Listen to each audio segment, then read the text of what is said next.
ou aqueles que eu me dar conta delas, para que o façam com alegria, não gemendo, porque isso não seria útil.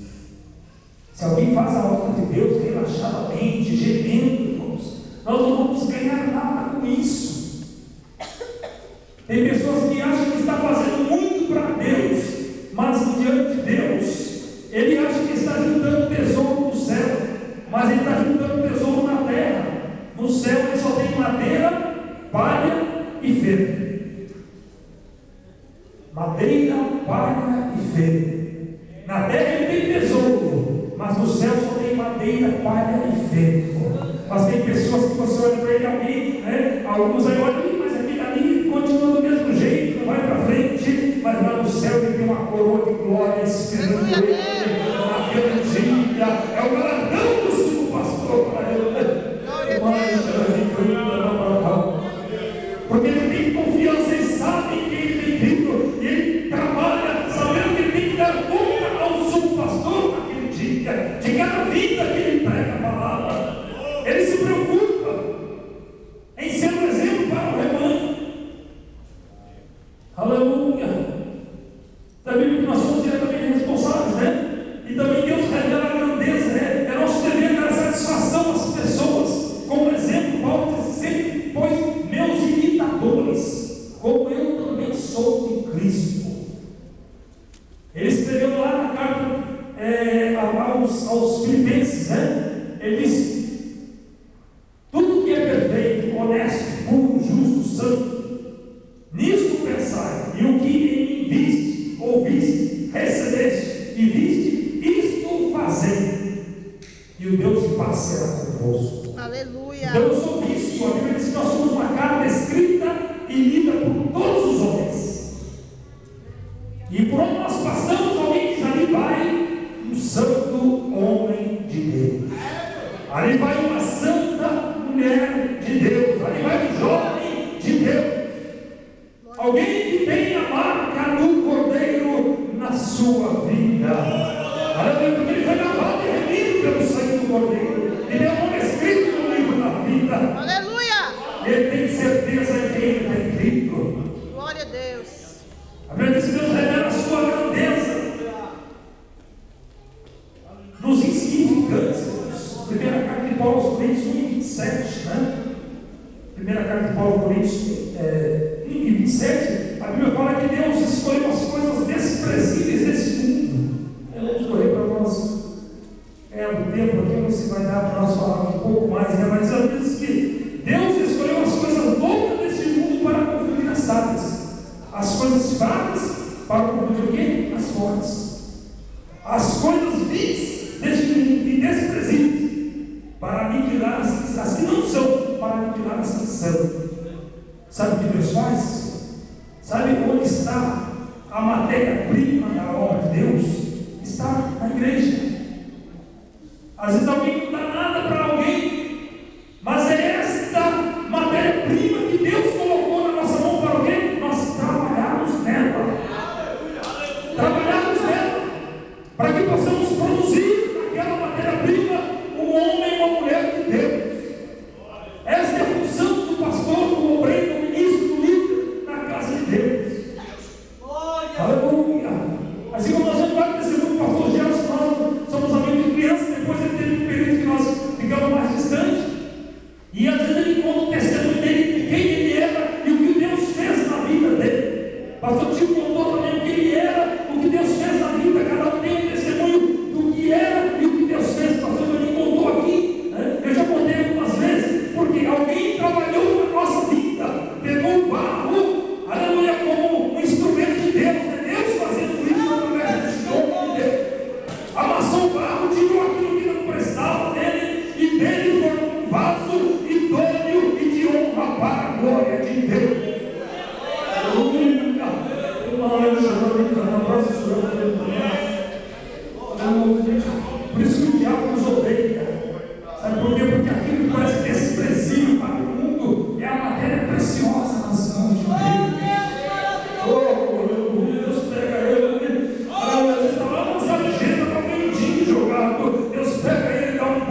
Deus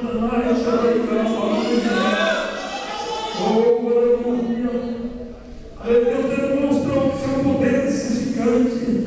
Agora diz que é nosso desafio preparar uma equipe eficaz de obreiros. Paulo dizendo: olha, tio, para isso eu te mandei lá para Creta. Não foi para passear, não, lá em Creta. Tem pessoas que quando Deus manda para um lugar e vai lá fazer turismo. Paulo falou: olha, tio, eu te mandei para Creta, tio. Não foi para você fazer turismo aí, não. Na ilha de Creta, né? Ficar no Mediterrâneo ali, né? Aleluia, abaixo da Itália. Não foi para fazer turismo, foi para aqui. De cidade em cidade estabelecer esses presbíteros. Aquele que foi irrepreensível. Aleluia, conforme a palavra de Deus seja uma bênção nas mãos de Deus. É para isso que nós estamos chamando a obra de Deus. Aleluia. Às vezes nós passamos horas, né, na presença de Deus, gastando nosso tempo. Ontem o pastor disse que eu estava ministrando, fiquei até, já tinha alguma coisa anotada, algumas anotações, eu fiquei lá e comecei a ler. Quase que eu parei, eu só parei porque eu tinha que trabalhar no dia seguinte, mas até o sono foi embora. Era quase 2 horas da manhã, minha esposa dormiu e eu estava lá lendo a palavra, fazendo anotação. Falei: meu Deus, que maravilhoso! Você não quer mais sair, não se apresse a sair da presença de Deus. Aleluia. A pessoa parece que vai bater o cartão, ele vê a hora, vem lá, tem que bater o cartão para mim ir embora. Não se apresse, irmãos. Não se apresse, porque Jesus paga bem, viu? Paga muito, ele já pagou o preço. Você está aqui, você não está fazendo mais do que a sua obrigação. Se você é servo, é um servo fiel e obediente ao Senhor. Aleluia. Pastor também não tem aposentadoria. Sabe, depois eu trabalhei muitos anos antigamente, agora eu estou aposentado. Agora já estou me aposentando. Pastor não se aposenta. O pastorado, o ministério é uma vida toda. Aleluia, é uma vida toda. Como Paulo disse, segunda carta de Paulo aos Coríntios 4, 6, 7 e 8, combate. Ele diz assim: agora eu já estou sendo colocado, né, por sacrifício, sendo apresentado como sacrifício. O tempo da minha partida já está próximo. Ele disse: olha, eu combati o bom combate, acabei a minha carreira, mas eu guardei a minha fé. Eu não troquei ela por nada neste mundo. Não troquei por dinheiro, por corrupção, por mulheres, por posição, por nada neste mundo. Eu guardei ela e naquele dia vou trocar pela minha glória.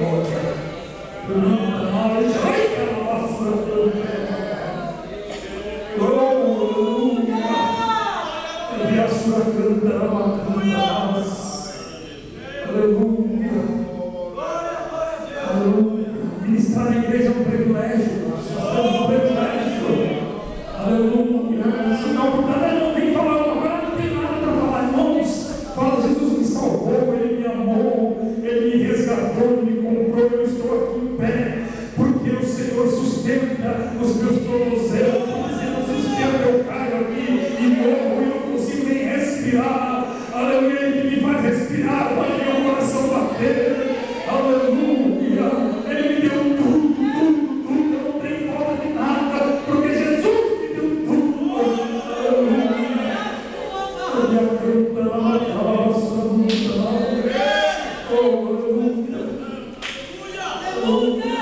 A igreja é uma instituição poderosa na terra. Eu só vou edificar a minha igreja e as portas do inferno não prevalecerão contra ela. Aí você faz parte da igreja poderosa na terra. Nenhum demônio pode com a igreja. Aleluia. Porque ela tem a autoridade dada por Deus na terra. Aleluia. Aleluia. Nós temos até testemunhos, né? De conversão. Deus fala, Deus fala, sim, fala comigo. Falou comigo, eu estava lá no meio, desviando da igreja, estava lá no meio da avenida, no meio do carnaval. Deus falou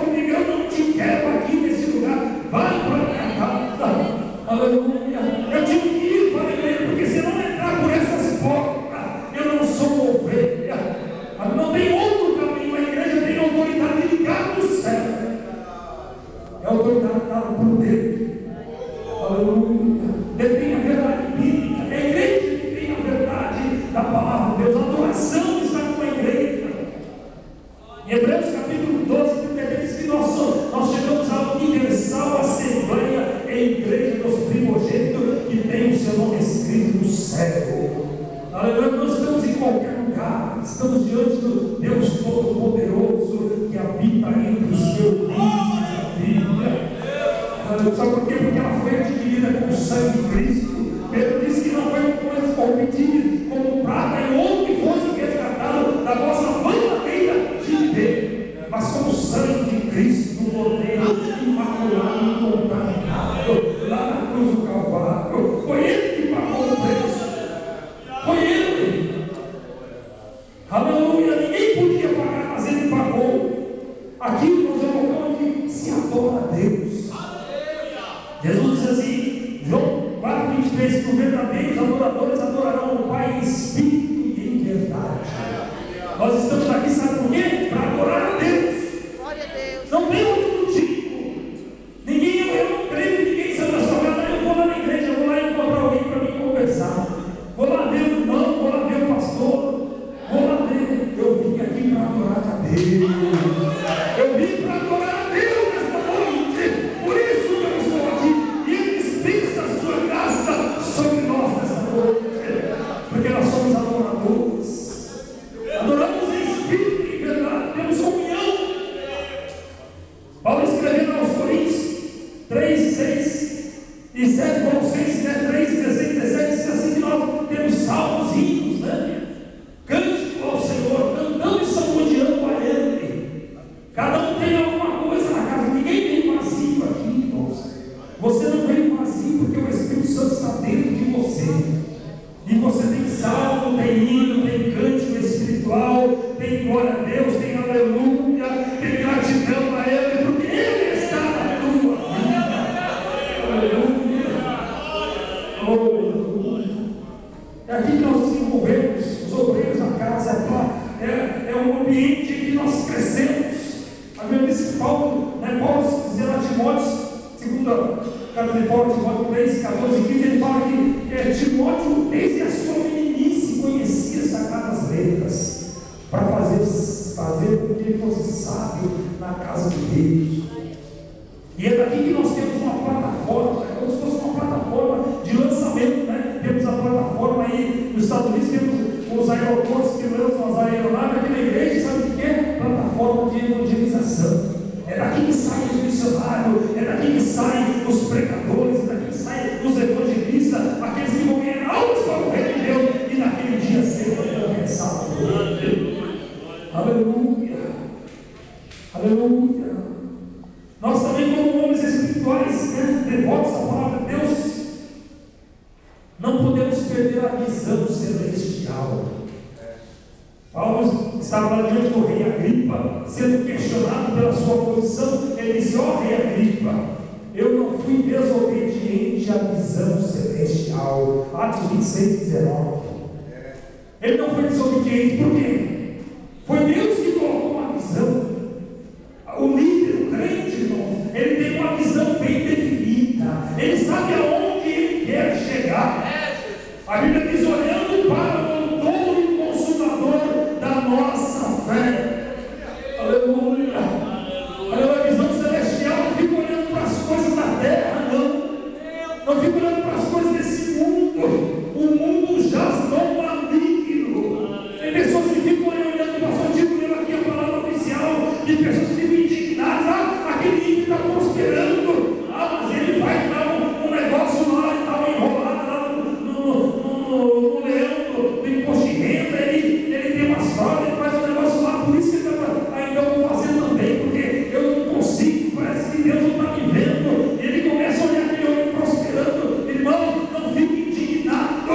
Diz a Bíblia que o salmista no Salmo 72 estava observando, de repente ele entrou lá no santuário de Deus. Aí ele viu o ímpio, porque o ímpio estava se prendendo justo, estava se fortalecendo, parece que não acontecia nada. Mas quando ele entrou no santuário, ele reconheceu: sim, agora Deus me mostrou qual é o fim dele. Aleluia, porque tem uma recompensa para aquele, mas tem uma bênção para aquele que vai até o fim, na presença do Senhor Jesus. Aleluia. Eu creio que nesta noite você veio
graças a Deus, né?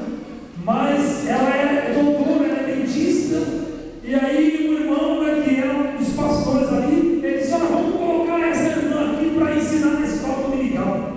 Aí eu falei assim: não pode. Por que não pode? Porque ela não conhece nada da palavra de Deus. Como ela vai ensinar? Não está preparada. Não, mas ela é uma doutora. Eu disse: olha, ela é uma doutora secular, mas na casa de Deus ela precisa aprender ali com as crianças. Aleluia. Tem criança que sabe mais que ela a palavra de Deus, porque a palavra de Deus são coisas espirituais, e como o pastor Deus falou aqui, se disserem espiritual. Aleluia, Jesus, glória a Deus. Aleluia. Pode ser o maior empresário aí fora. Há um empresário muito bem sucedido, um psicólogo, filósofo, vamos colocar lá, tirou o pastor Bandido ali e pôs esse homem, porque esse homem, ele é um grande empresário, ele ganhou muito dinheiro, ele vai fazer, vai mudar o quadro aqui, vai nada, irmão, vai sair, vai todo mundo embora, porque ninguém ouve a voz do estranho. Aleluia. Se ele não tiver chamada pastoral de Deus na vida dele, com contato direto com o sumo pastor, ninguém vai ouvir a voz das ovelhas, não ouvirão a voz do estranho, mas o bom pastor, elas conhecem, elas ouvem a sua voz. Aleluia. Aleluia. Nós estamos terminando, só fazer uma colocação rápida aqui, antes de encerrarmos, né? Aleluia. Paulo, na segunda carta de Paulo a Timóteo, no capítulo 2, de 1 a 7, ele começa a descrever aqui algumas qualidades, né? Ele fala: tu, pois, meu filho, fortifica-te na graça que é em Cristo Jesus. Eu vi de mim entre muitas testemunhas ouviste. Confia, coloca, né? A homens fiéis e servidores, para que também esses ensinem outros. Só que pois comigo as aflições como um bom soldado de Jesus Cristo. Ninguém que milita, nenhum atleta, né, se embaraça com o negócio dessa vida, porque agradar aquele que eu alistou para a guerra. Aqui vemos que Paulo colocou algumas profissões do ministro. Uma delas que ele colocou foi ensinador, professor. Hoje eu coloco que nós temos até bastante pregadores, mas temos poucos ensinadores na casa de Deus. E eu louvo a Deus que nós ainda temos pregadores que também são ensinadores, porque a pessoa não só ensina com palavra, mas também com exemplo de vida. Pastor Tico é professor.